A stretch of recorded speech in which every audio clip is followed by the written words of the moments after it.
Okay, it's exactly 8 o'clock, so I shall introduce. So good morning or evening, everyone from Singapore and from the US. I have met some of you in my own webinar in the US, so glad to see all of you again. And for my friends in the center, Pyramidal Center Singapore, welcome. So today we have Professor Vladimir Yatchenko. I think most of us have either heard him or seen him, talk to him. He's a scholar of Sanskrit and Indian scriptures currently from the Sri Aurobindo Integral Life Center and also from Oro University, Surat. He is conducting this seminar to really share with us on the Vedic vision in the light of Sri Aurobindo and its significance for the future of humanity. He's going to focus on Agni as the consciousness force inherent in matter and the evolution of consciousness. He's also focusing on the discovery of the intrinsic divine by the Angira Rishis, the seers of fire. So this is a very open format. The numbers we have are not many. There's about 20. I don't expect more than 30. So I think, so Vladimir will start off by a short talk, but we can just raise hands and come in anytime. Vladimir is the host, so I think he can see your raised hands, right? Or you can even cut in without really much raising hand. Just cut in and say what you want to say or ask, or please be free, but reasonably free. That means allow things to emerge by them, in its own way. Okay. Yes, thank you, Jared, for this introduction. I see our friends already, our faces from Singapore. Namaste, everyone. Very lovely to meet you again, to come back together. Yes, I was invited for this particular topic, which is my major topic, my major interest in the Vedas, especially in the ancient part of it, in the mythology and the Rig Veda, especially, and Angiras Rishis, these great beings who brought great knowledge down to us. As Mother calls them, they are involutionary beings, like avatars. The families of avatars descended upon earth and brought this higher knowledge to all of us. Is it really relevant still? And how, if at all, relevant? So there is a very interesting beginning of how Sri Aurobindo starts his secret of the Veda, on the Veda, and that is the statement. Maybe I will project it. It would be interesting for you to see also. So Sri Aurobindo starts the secret of the Veda with this question. It is the first sentence in the book. Is there at all, or is there still a secret of the Veda? I think it's quite a good beginning. Is there at all, or is there still a secret of the Veda? So the point is here that this modern theory is a accord with the received idea of a rapid human evolution from the quite recent savage. We believe that in 10,000 years we developed from the Stone Age to this modern humanity, which is totally not true. And we had very beautiful presentations last time with Jared, who was speaking to us about Atlantis. So there were stages before, which are unfortunately covered now for us. We do not have access to that prehistorical times. And this shift from prehistoric times to historic times is actually mentioned in the Rig Veda itself. There is a whole verse, Ya ima vishva bhuvanani juhva drishirhotani asidat pitanach sa ashisha dravina ichamanach pratham achad avaran avivesha. The Rishi, the great Rishi, covered the first stage, pratham achad avaran avivesha, and entered into the following stages. So the whole historical period, prehistoric times, were covered from us by the rishis themselves. They didn't want to reveal to us what happened before and open to us a new time, as it were. So it's quite interesting. So there was a stage, and there were many stages. And as we know by Indian tradition, that there were several, there are always these yugas. We start with Satya Yuga, move to Treta, Dvapara, and finally Kali Yuga. That nowadays we are in the Kali Yuga. And these yugas are parts of Mahayugas. And these Mahayugas constitute the Manvantaras, and there are 14 Manvantaras within the Kalpa, and there are many Kalpas. So there are stages of development, and our group soul was involved not once and not twice, but many, many times, as we are reincarnated in this particular time as individuals, many times the same way our group soul was embodied here on earth, trying to manifest the divine in its fullness. So this is the vision. And where is Angirasa Rishis? Who is Agni?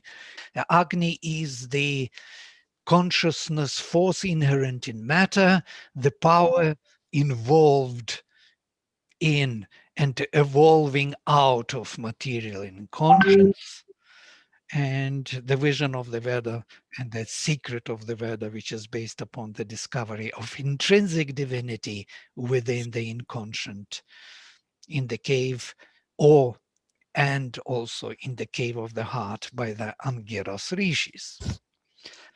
There are so many beautiful and important issues here which we must address. How they did it, by what language, how they packed this vision into the mantras, poetry, which Sri Aurobindo considers to be the highest of its kind, uh, beyond any comparison, because it is built on the higher luminous consciousness. So these are the questions which we would like to address in this in today's seminar. There is a beautiful work by Sri Aurobindo which is called The Involved and Evolving Godhead. Just the very title tells us everything.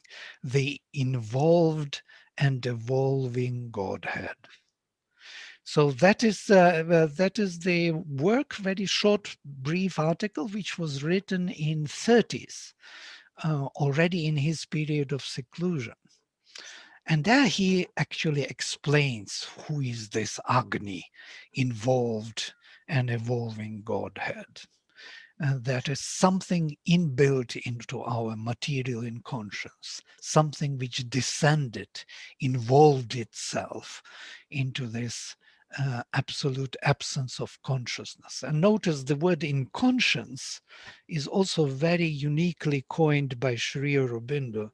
It's not unconsciousness, it's inconscience. It's something like consciousness inbuilt or involved, as it were. Involved consciousness into the unconsciousness. So unconsciousness is surrounding it, but consciousness is inbuilt within it. And from there it evolves. From there it starts its movement forward. You remember this beautiful picture by Huta? Some of you know about it, where Mother describes that first avatar who descended into the darkness of inconscience and laid down at the bottom of the unconsciousness. And from there, that avatar emanates the light which is breaking through and evolving slowly through all the darkness into the forms of first species, of first amoeba, the monocellular organisms, and then evolving into fish, animals, human beings, and evolution continues, where we find instruments, organs for this consciousness: eyes, ears, hands, brain is built. We can think. The tongue is built. We can speak. So the faculties are evolving for us. The organs and the body is building up and evolving and becoming a more and more suitable instrument for the spirit. That is the involved and evolving Godhead, which is causing all this evolution upward or forward. So, Vladimir, just Yeah. was actually, you say interrupt, right? Because I was actually going through that picture by Huta just now with the in our youth program. So if you don't mind, I can share screen and just show it for a while. Yeah, Talking about I the have it reclining somewhere, by Godhead. the way. Oh, yeah. Let me see whether I have it here. Here it is. Yes, this is the picture of that involved in the darkness. Notice this being is lying down on the bottom, at the bottom of the inconscient, on the, as we know it from the Veda, that infinite rock, Adri. There is an infinite densest darkness which cannot be even penetrated anymore. So Sri Aurobindo said that he was digging into that Maya, into that infinite rock with his luminous consciousness. And when he broke through, there was a light. The supreme light was beaming through. It's, if we can take the image of the um, of the uh, black hole, for example. The black hole is totally black outside, and it pulls, it has a very strong gravitational pull. But when you break through that darkness, inside there will be a density of light. Yeah, that light cannot be released because it is so involved within itself, yeah, that it is not shining through. So we see only darkness, but within that darkness there is inbuilt intrinsic light with a great power. So something of the kind.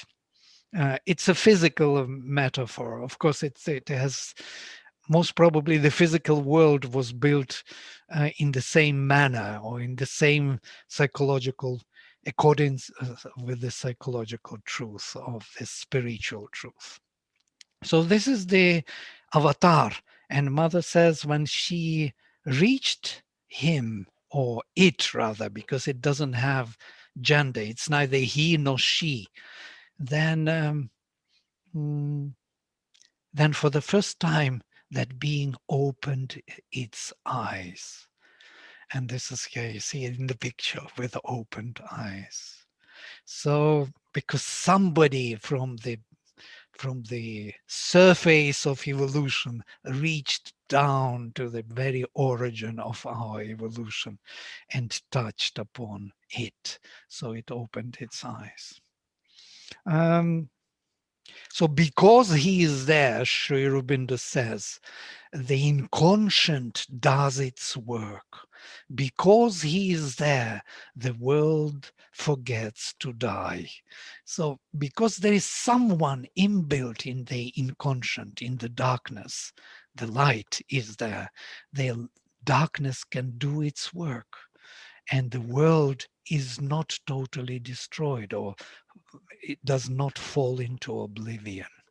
It exists. It continues to exist. It forgets to die.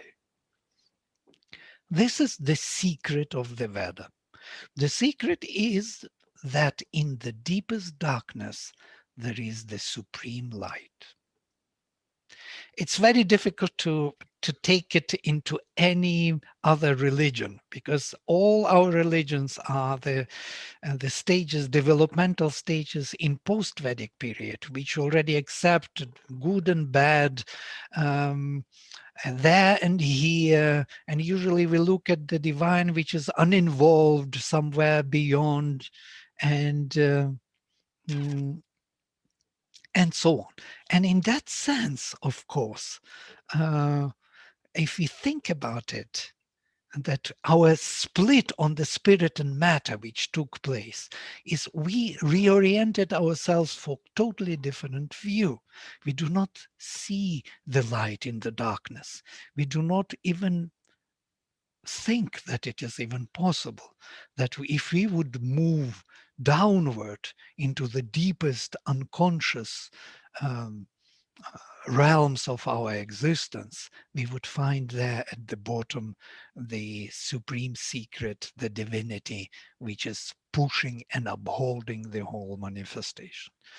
So this is what Angirasa rishis discovered. They discovered the divine being within the darkness, within the inconscience, or unconsciousness rather, because that is the inconscience, the involved consciousness. Okay, and there are many interesting points here, and one of which is that there was a shift in the myth and in the cult, which we discussed today already with Jared before we started our session. And that Angirasa rishis belong to the new Nutana rishis. Yes?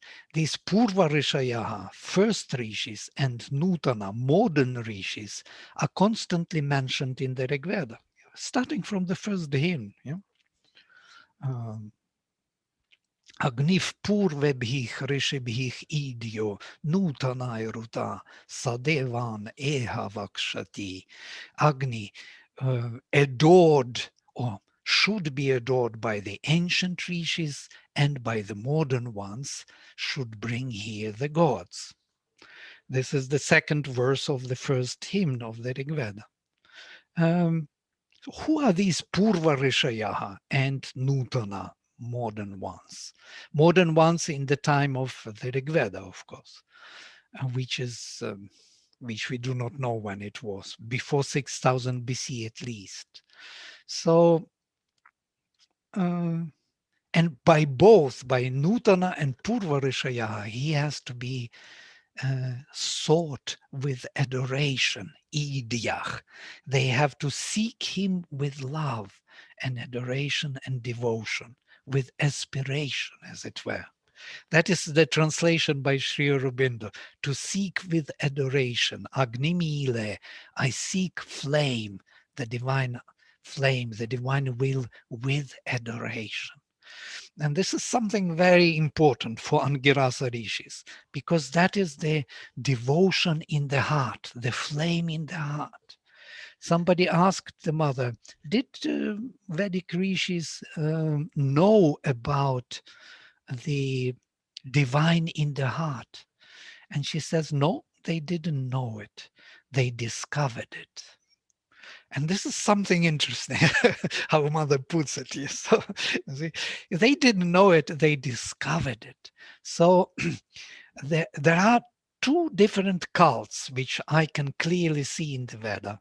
One is of those ancient rishis or bhargavas, or those soma yagas, those who were creating soma sacrifices, which viewed Agni as the power inherent intrinsic in the nature. It is some universal power or force which is pushing our evolution forward, allows everything to evolve from within. It's a universal power. By the way, you can see it everywhere in nature. It is that heat, that fire in the woods, in the organic matter. It is there, that energy, the very law which we have, the law of the preservation of energy, that energy is never exhausted by changing the form. When energy leaves one form, it transforms itself, it moves into another form, and then it leaves another form. So it is never exhausted. The energy is constantly moving from form to form. That is that Agni, which manifests all the forms in nature. And I'm speaking as a physical metaphor now, but it is more than physical fire. It is the fire of consciousness power, which is pushing everything forward and manifests all the forms. And there is another presence of this fire, which was discovered in the heart of man. And this is something else. And that was discovered by Angirasa rishis. Can't hear Vladimir. Am I breaking badly? Something? No, it's okay. It's okay. Mm. Maybe somebody has a bad connection there. This may happen, and then once you have a bad connection, internet connection, then that will be cracking. It's okay. Okay. So these two cults, they are mentioned in all possible religions. You can find it in the Bible, you can find it in Japanese culture, you can find it in India. Two different types of rishis, modern and ancient, Angirasa rishis and Bhargavas. We see the opposition between Bhrigu,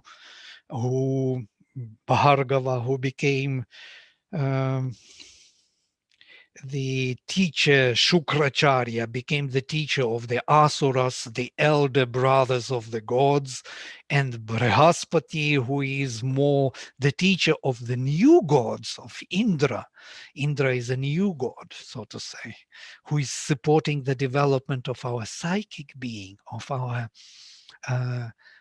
flame within the heart. We can see the split on two different cults. And that's why Mother says that the Vedic rishis did not know, but discovered the flame in the heart, the presence, the divine presence in the heart. And the whole cult shifted from the Yajatra, where Agni is approached as the worthy of the sacrifice. He is always Yajatra or Yajatah. He is of the sacrifice, or Yajishta, the most powerful in the sacrifice, towards the Idiach, Priyaha, beloved one, to be sought with adoration and love. And this is something which we notice that it is the shift within the Rigvedic language. Mm. Vladimir? Yes. Yes.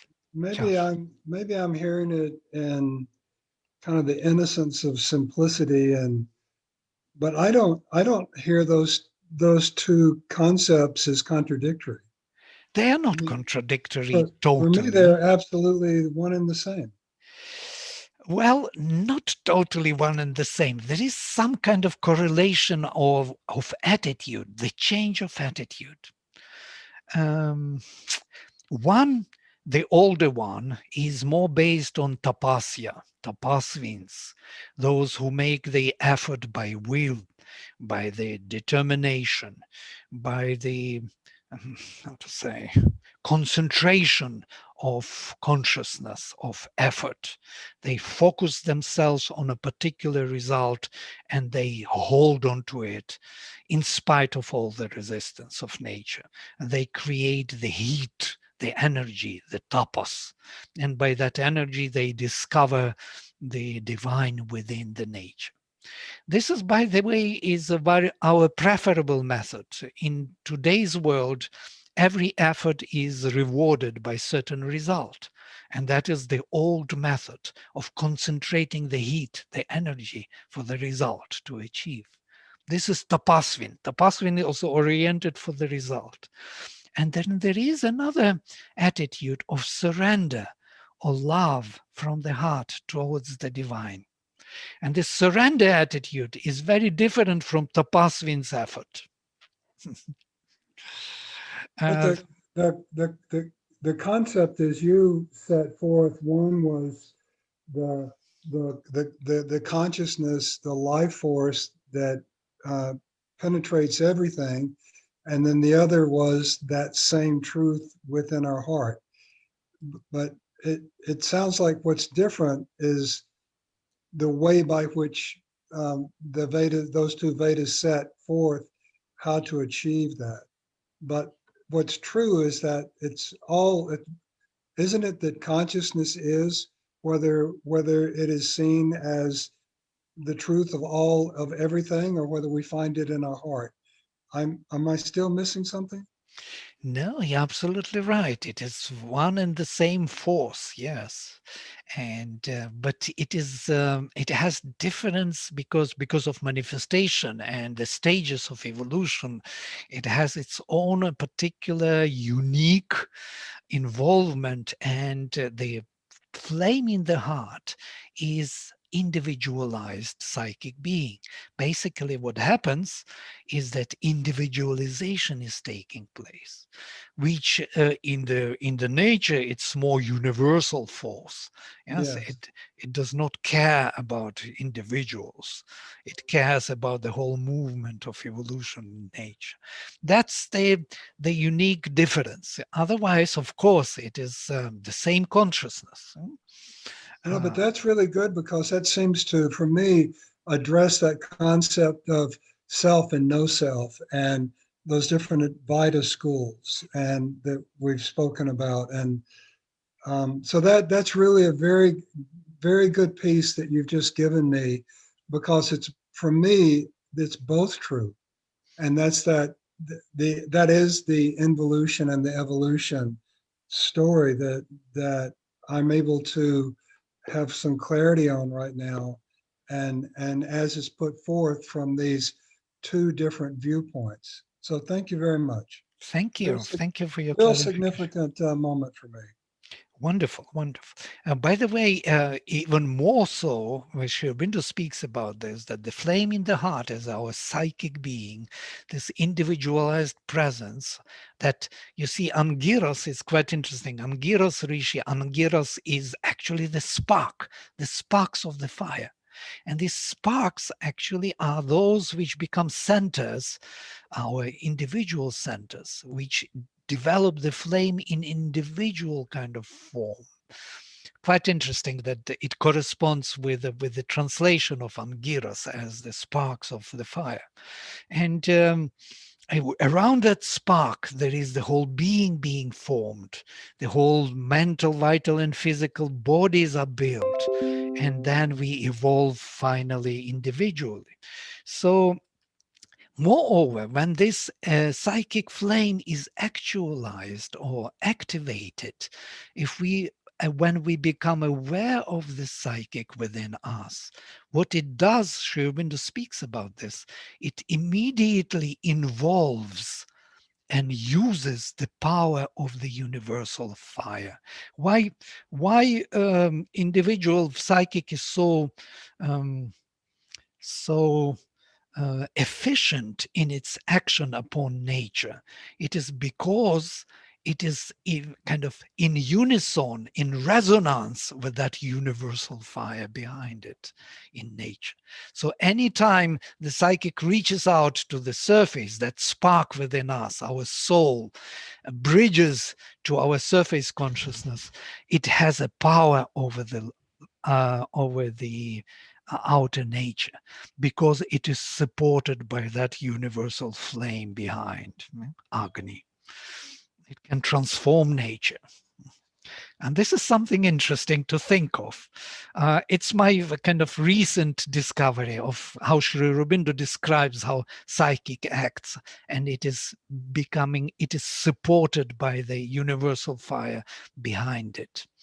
So it has that efficiency or that vast range of action because of that support.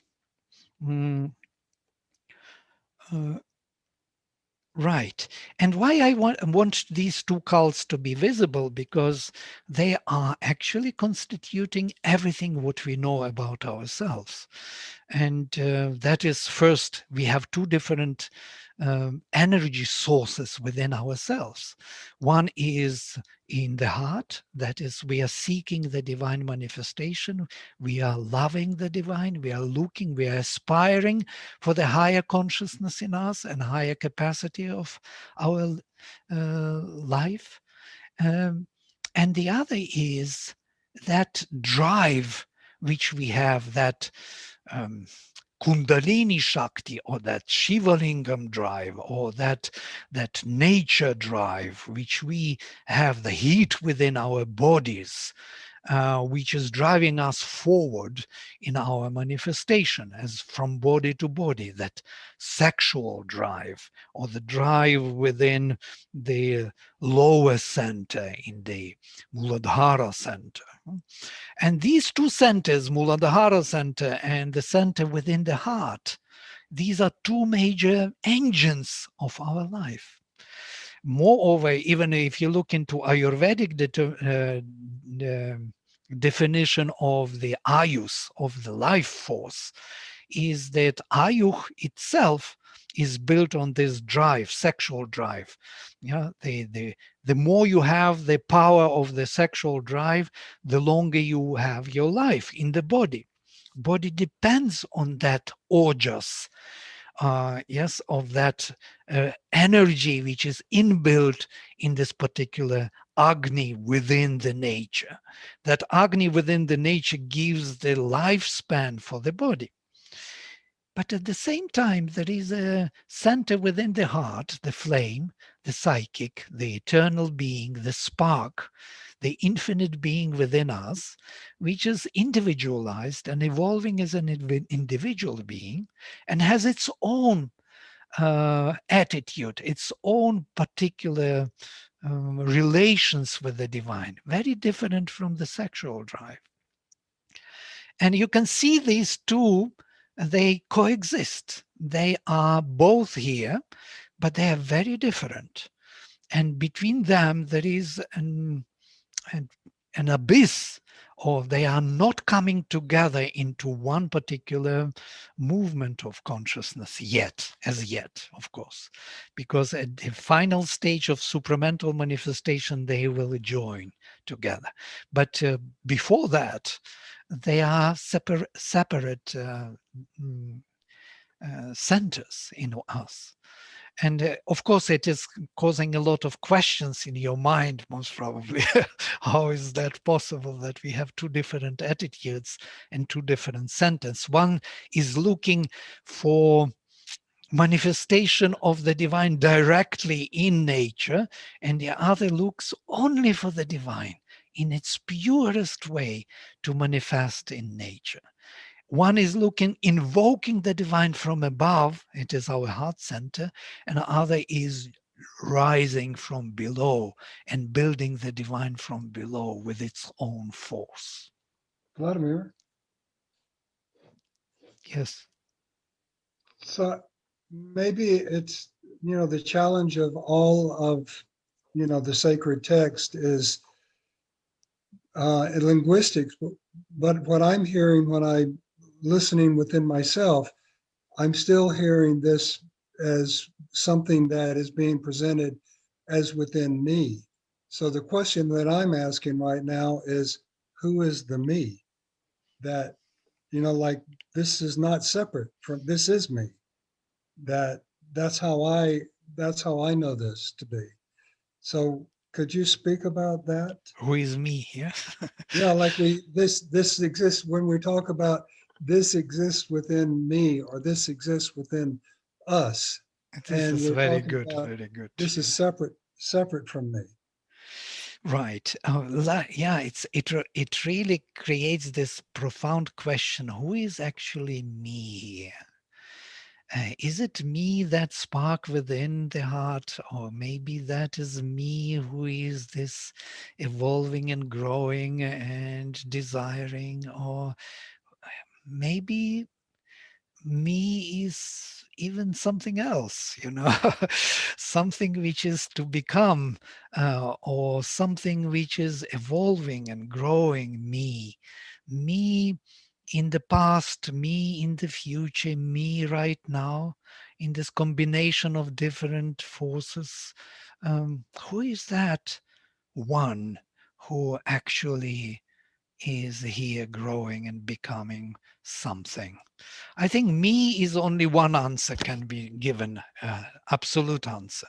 There is only one who is, and he wanted to be many, and he found the way to do it. And that is how he found this way, through these particular forces, involvement into the inconscient and evolution of the sparks in the individual forms, which he actually represents. And everything else he represents, and darkness and unconsciousness and involvement and inconscient, everything is me actually, and much more. So but that is the answer, which is a holistic answer. Who is me now, right now, is this focal point who is looking at it from the point of view of what is happening to me or around me, and that what I considered myself to be, that being the formed from this mind, dogmas, thoughts, feelings, emotions, body, all these limited instruments of knowledge, that me with this social setting, in this lockdown, in this particular country, on this particular webinar with the friends, which are also me now, because we are interacting, we build up some kind of community. Of course, from that point of view, I am that particular focal point of consciousness which is evolving and looking at the world in this moment of time and trying to figure out where to go, where to progress, how to grow in awareness, how to become more aware and conscious of what I am and what I am to become. That is me. And that is that fire which grows to heaven. That is the secret flame within us, within our nature, which builds the bodies by its heat, by its energy, and within the heart, which seeks an absolute divine manifestation. These two. And we can see them in the Bible. I was just discussing this with Jared before we started our webinar, that Abraham in the Bible, when he is ready to sacrifice his son, he tied him up to the stone. He hears the voice, Lord's voice says, I don't need the body of your son. Bring me a pure lamb. Pure lamb is the symbol of the soul. Lamb is the psychic being. Bring me your devotion. Don't bring me your body anymore, your nature. This was the old cult where we were, by tapasya, by the effort, by the driving force within the nature, achieving everything. Now we can achieve everything through love from the heart towards the divine, surrender ourselves to the divine. And from there, it will come down and change our nature. This is a new cult, a new shift. And it explains a lot. We will see that these two major forces are there. Vishnu, who descends from above with the Indra's flaming lightning. Yeah? Indra is a representative of Vishnu, of our mind, uninvolved divine yet. And involved divinity, Agni, as the son of Rudra. Rudra is the divinity who holds on his shoulders the whole nature. And the fire is flaming through. And Indra and Agni are to meet together. The uninvolved and involved consciousness are to form a new formation. And that is the Veda. The Veda is a constant invocation through Agni, through this rising force, to the powers which have to descend and support our ascent. We cannot ascend by ourselves. It is very difficult for us. We need support from above. They have to descend and to create for us conditions or create for us a ladder of ascent. So they are kind of connecting heaven to us, that we can climb up in our consciousness. So as Sri Aurobindo says, we have only one privilege or one force, one power. It is to invoke the Divine Mother. We can call to her, and by her descent, everything is done for us. We cannot do it by ourselves. We cannot do ascent by ourselves. We do not have that force. We do not have those means, that knowledge. We need the higher knowledge. We need higher consciousness, which is also ours, only it is separated from us for some reason. We are not aware of it. We didn't activate it yet, but we may activate it if we want to. And then we will be connected, and then we will be able to grow.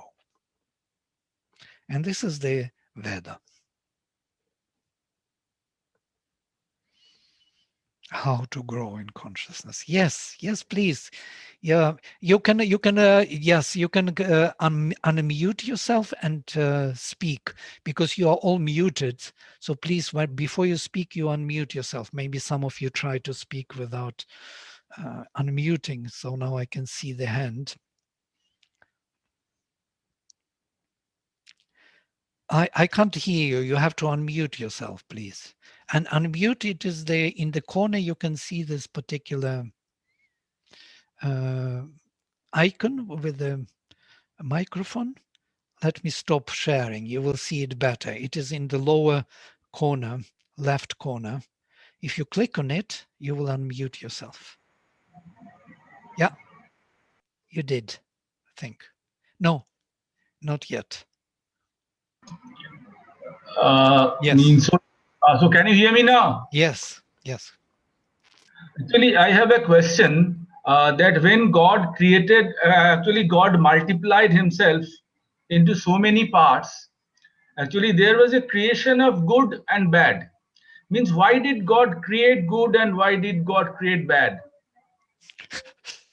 Yes, this is it's quite interesting, because today morning I woke up 5 o'clock and I was reading exactly on this, and most probably it was prepared to somebody That's asked. great. Yes, exactly. Somebody asked the same question. Sri Aurobindo speaks about this, that God is almighty, that's why he can allow himself to be weak. He is all blissful. That's why he can allow himself even suffering. He can do anything, because truly speaking, our perception of good and bad, it's only our own perception. It is how we put it on our own scale, trying to see it from that kind of distinguish where to go, what to do, what not to do. For us, it's important because we are measuring everything by our journey forward. So of course we don't want to fall back. That is wrong. So we are going forward. That is good. That's how we start measuring everything. But for him, everything is him. There is neither good nor bad. Actually, I'm not talking about God. I'm talking about mere mortals like us. Means, suppose we have an inclination to do something good, and we also have some inclination to engage ourselves into many faulty activities, which is not desirable for a man to do. But why do we engage for that? Because we have that enticement. Means we have that. Means everything is luring us to fall into the trap. Why? I just can't understand. This is you're asking like Bhishma at the end of his journey. He asked the same question. He says, I know what is dharma, I know what is adharma, but I don't understand why adharma is attracting me, not dharma. Right, sir. Right. And there is most probably a very Vedic answer to it, I would say like this. That adharma, in the darkness of ourselves or in the free will of ourselves, where everything is possible, yes, there is an absolute truth of our final achievement. And since we are drawn to it too soon, before we really have the consciousness and instruments, we fall into that trap of those forces. Because truly speaking, in the darkness, there is this hidden light. We want to measure the immeasurable, or how to say, to find the immeasurable in the measured. We want to find the divine in every possible manifestation and form. And we deeply believe that it is so. That's why we allow ourselves to go for things which are not advisable. Because deeply, truly, we know that it is impossible for us to fail. Actually, sir, if we can put it in this manner, that we are being flung into those darkness, so that we actually learn what is darkness, and so that we can refine ourselves for our onward journey to the absolute. Right, absolutely. Yes, and there is no harm in it, because harm is relative word, again, on the scale of comparing, yes, what is good on what is bad. Um, there is no um, there is no there is constant learning from everything. And once it is exhausted, once we see the impossibility to move in that direction and finding the divine, then we change and we look for something where we can find. And how we do, we modify our methods by experiencing what is possible and what is not. And of course, we failed many times. And of course, we died many times. And we destroyed the civilization many times. And there were many manvantaras, yugas, kalpas, where we ended with pralayas. And that's because of that. We are given a total freedom to explore. And that is the law of our existence. Without it, we would not be the divine. Eventually, we must keep up with this freedom of choice. We have to maintain our freedom. I agree with you. And that is the most fascinating part of our life. In Sri Aurobindo Savitri, he beautifully describes this in the book 6, if you remember, the book of fate and the problem of pain. It's a profound vision.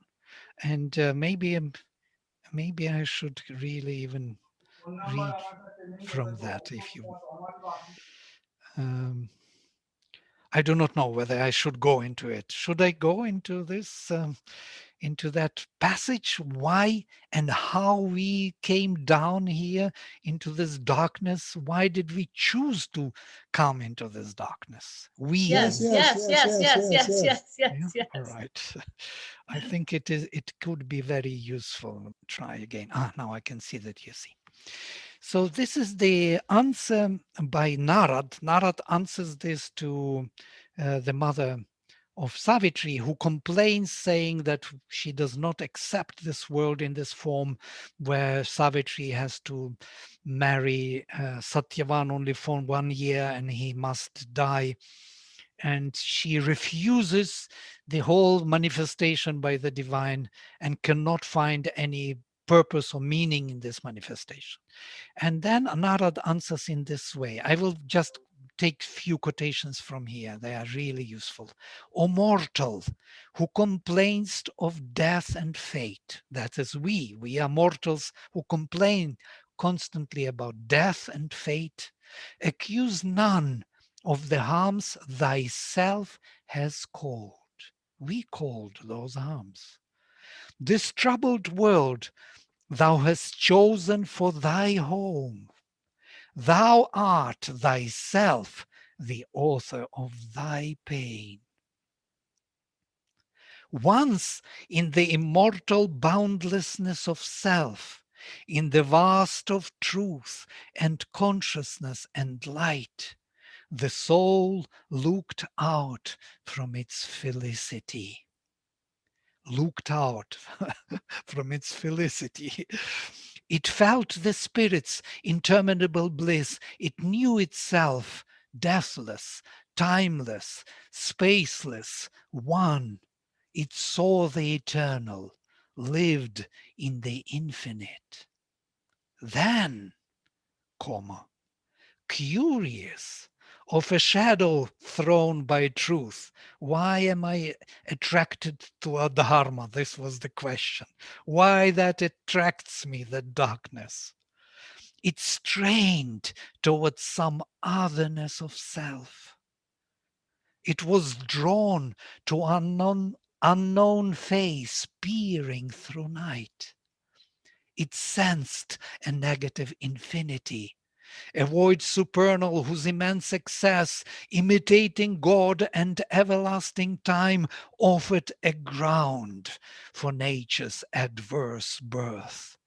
And matter's rigid hard unconsciousness, harboring the brilliance of a transient soul that lights up birth and death and ignorant life. A mind arose, and so on. And I will not go here, I will jump forward. The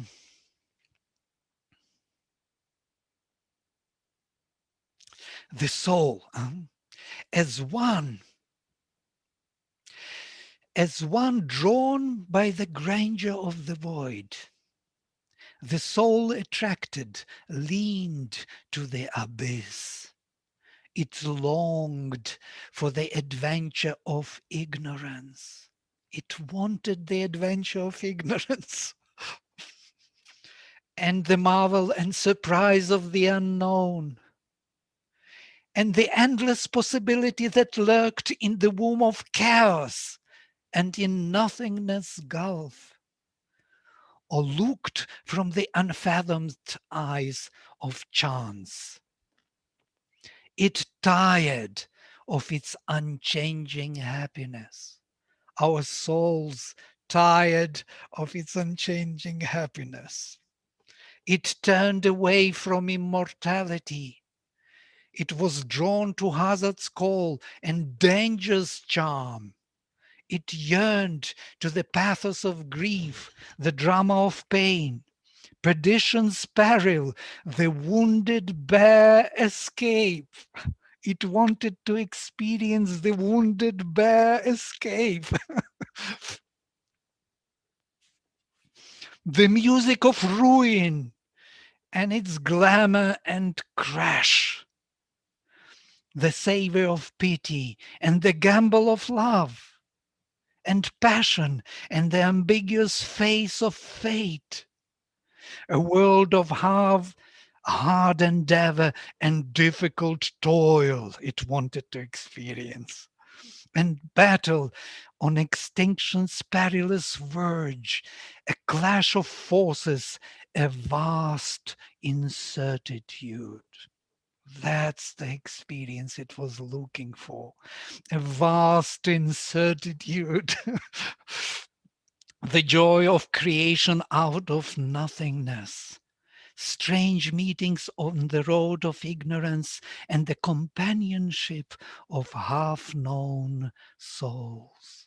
That's what we are, a companionship of half-known souls. We do not know ourselves, we do not know our companions, but that is the adventure we looked for. Or the solitary greatness and lonely force of a separate being conquering its world. It's like Sri Aurobindo.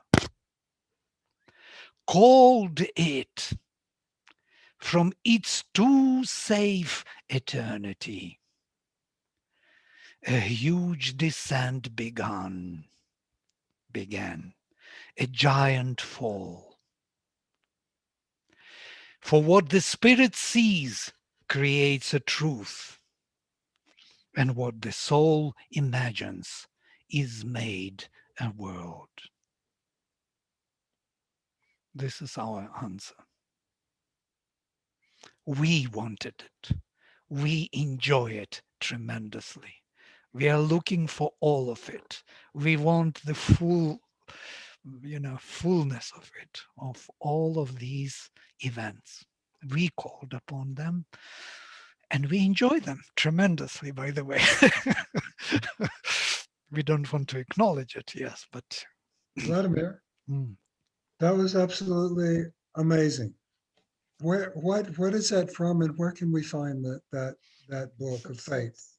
This is the Savitri by Sri Aurobindo, book 6, Book of Fate. Wow, that was huge. Yeah, it's amazing. If we know that and we can feel it psychologically within ourselves, we understand why we are here and what is happening to us, actually. Great. So I answered your question on why we are attracted to this adharma. It was a good question, a long answer. Sri Aurobindo answers to it, of course.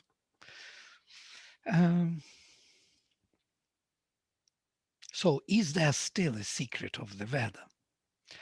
Now, since everybody believes that the Veda is something like barbaric hymnal to the forces of nature of some barbaric tribes who had no idea about anything, but wanted to survive in the very harsh reality, Sri Aurobindo speaks of the hymns in this way, especially on the language. The hymns possess indeed a finished metrical form, a constant subtlety and skill in their technique, great variations of style and poetic personality.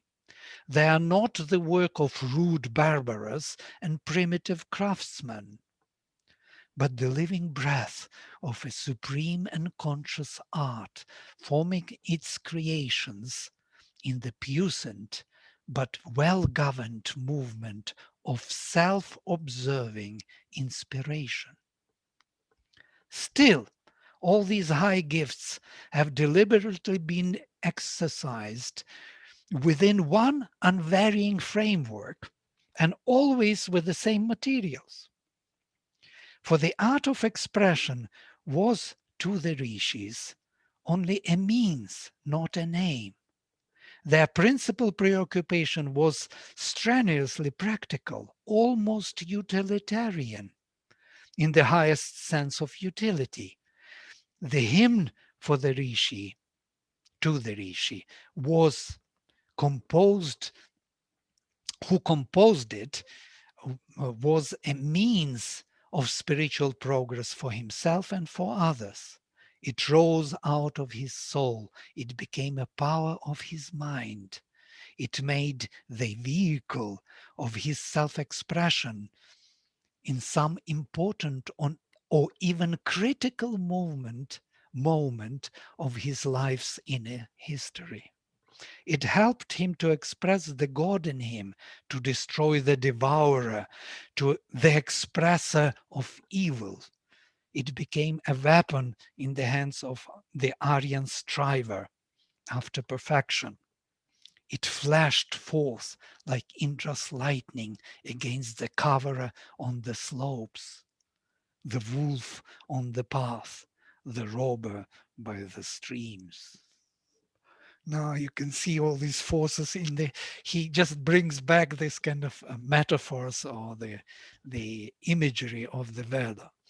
They are using these images to in the poetic way. By the way, Sri Aurobindo's vision in Savitri is inspired, his language is inspired by the Vedic language.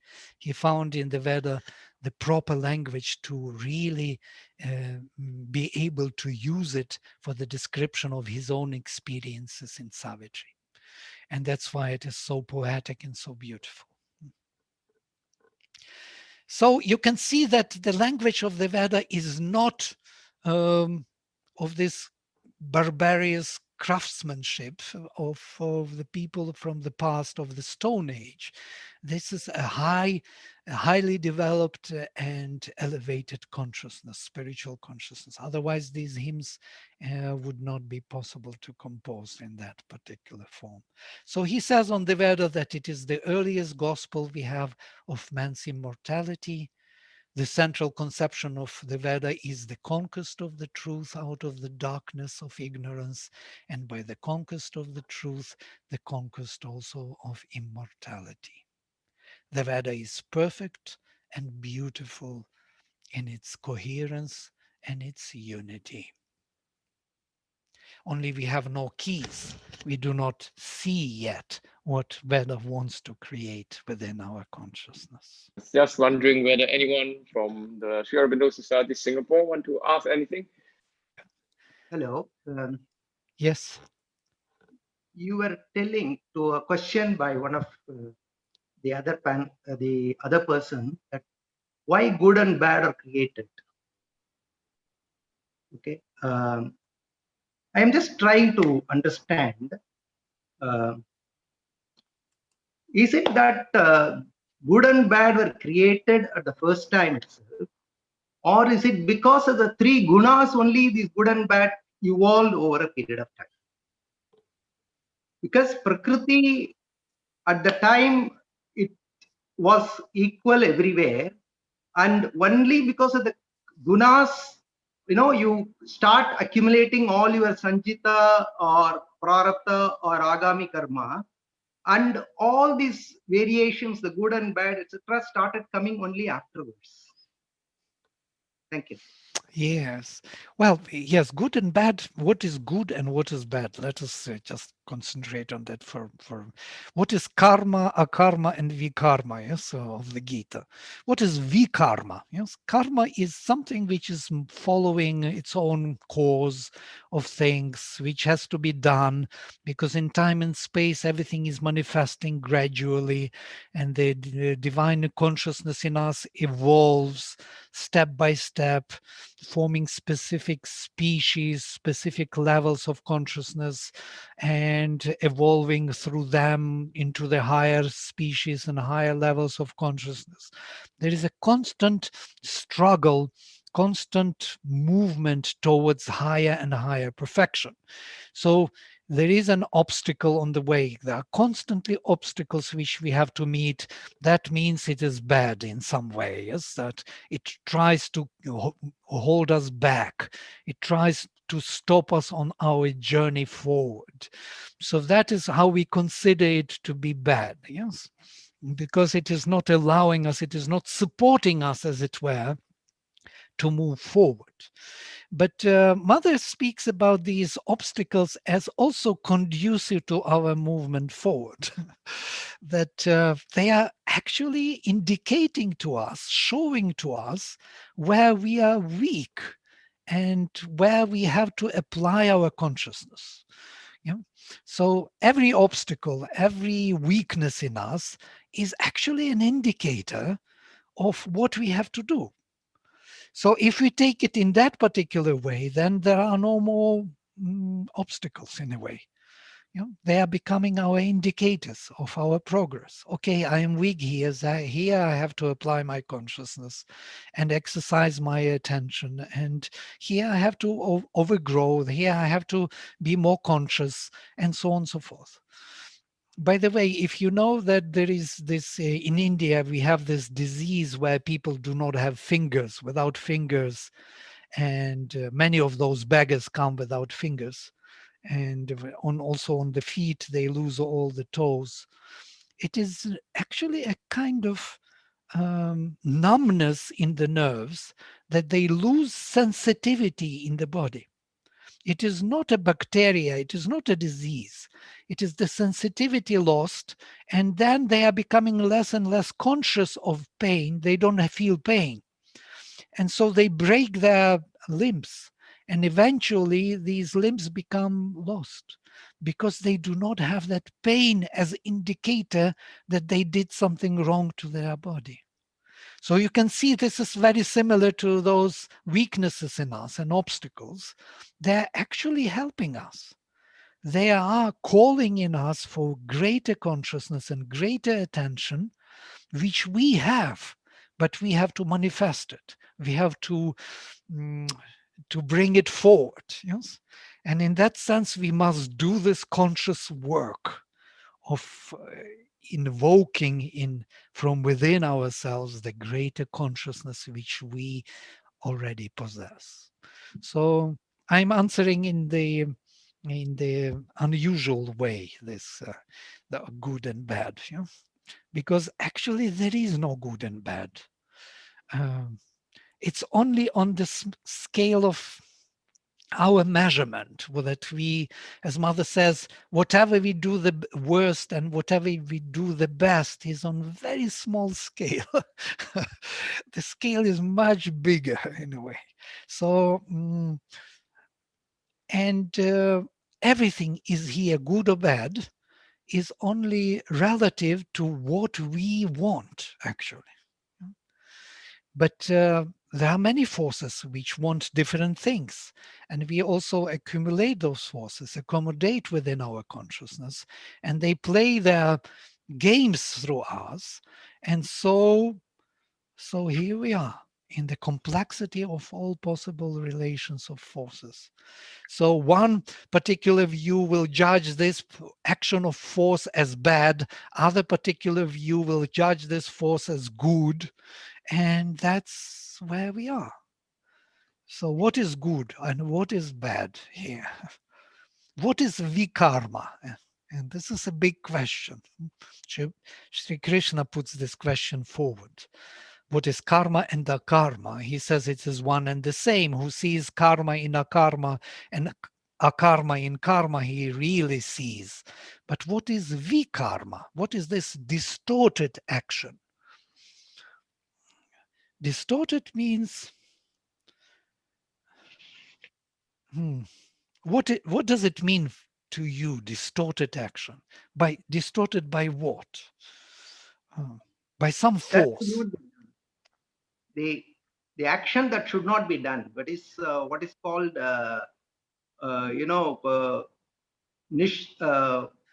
any action that is prohibited is vikarma. Yes, yes. Well, the prohibited action. What does it mean? Prohibited by who? You know, by some force, by some view which you have, by some dogma, by some norm which you subscribe to, and you prohibit that particular norm. Mother says, if you want to learn about the world, you have to travel in many different countries and notice that whatever you thought was totally unacceptable is totally normal in another culture. So it's all very relative, it seems. But vikarma is, in my view, it is that what creates the desire. What is the desire? It is something which I want to achieve too soon, or by, how to put it, by misplacement of dharma. Let us say like this. I place particular dharma into the context of another dharma, yes, and that misplacement creates that fancying the world. I am free to do what I like. And that sense of that I am free to mix up things, to mess up things. And because of that, it creates in me a particular energy, which we call karma or desire. The desire is constantly a misplacement of dharmas, and that could be a vikarma, yes, which creates, when I have to have a desire to move forward, if the desire is my engine or my only motivation to move forward, that means I'm doing something wrong.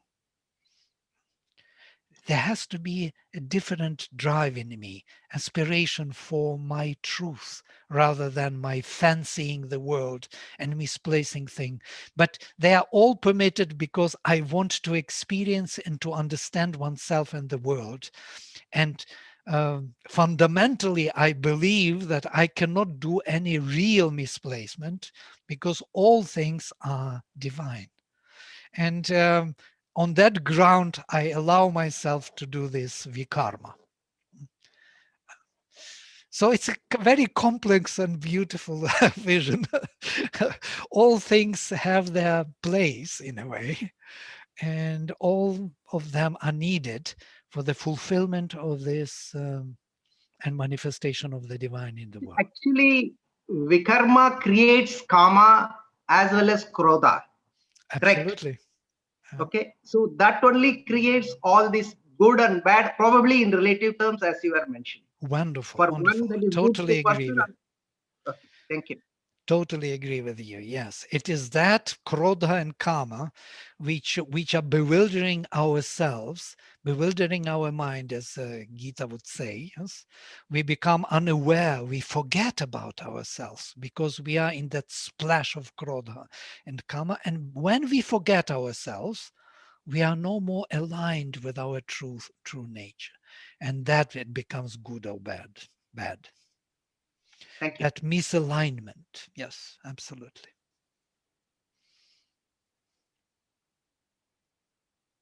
Wonderful. Thank you for this. Okay, so I will stop projection because projection is not needed. I'm not following it anyhow. All right, so I think our time has come to the end. And we can maybe stop here. And then, sure. Yes. Oh, I think, let me see, is Mr. Rao still here? He's the president of our society. I saw him, yes, but yeah, he appeared. Yeah, I guess you have invited him to say something at the beginning, but never mind. So on behalf of the society here, we really like to thank you, Vladimir, again for sharing your wisdom. I think it was very, very beautifully weaved together, Savitri, Vedas. And I guess it's when you brought up Savitri, it also draws this connection that the Vedic vision is very much alive and animating the very substance of Savitri. Yeah. In fact, if we still have time, maybe we will ask you, I would ask you maybe to expound very briefly on how does Savitri relates to the Veda? Actually, does it is it like what some people call, is it the expansion of the vision? Surely it's not just a revisiting, or what may it be?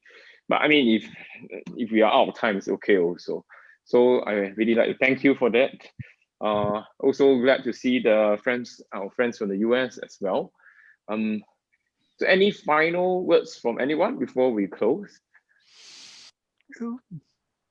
Well, maybe somebody wants to say something, you're most welcome, before I will say a few words at the end. Yes. Okay, so I'm done for my part. Okay, but thanks so much, Vladimir, again. We'll be glad to see you again on, so just for, Vladimir is giving another talk on Darshan Day, 24th November, for our society that will form part of the program for Darshan Day. In fact, this 1st November talk is also as part of the celebration or commemoration of 17 November as well. Yeah, so hopefully we will get together again as a community. Okay, so I'm done for my. Thank you, Jared. Yes, the question about Savitri, relation of Savitri to the Veda is fundamental and profound, of course. First of all, the language. The language is the key. The Veda is unique in one particular way, that the knowledge is inbuilt in language.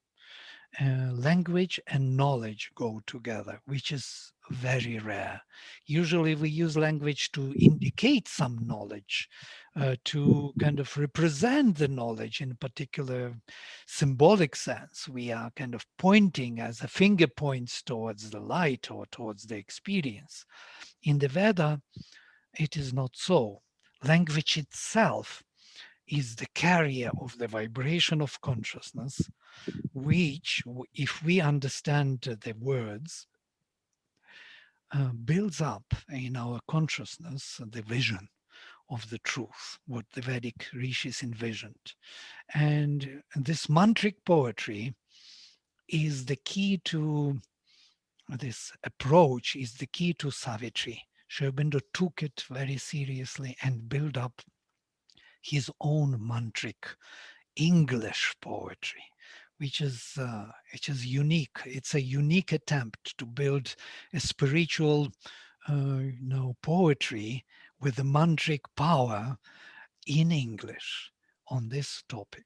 So he uses all Vedic imagery in his Savitri, all the dawn, the rain, the sun, the fire. He speaks about the fire all the time, the flame, the rising flame. So the word descends, the word which knows. He speaks about this word all the time. So these are the images of the Veda which are actually charged with the luminous consciousness. And when we read these verses, we are becoming part of that consciousness. So in that sense, they are very close. He uses the same method as the Vedic rishis. Thank you for this for today. And so we meet maybe next time for the studies or overview of the Gita. And it would be great for us to meet again. Thank you for your beautiful questions, for your clarifications and participation. Namaste. All right. Thank you, everyone. You very much. Good Thank you. night or good evening. Good morning. Okay. See you then. Very Bye-bye. Okay.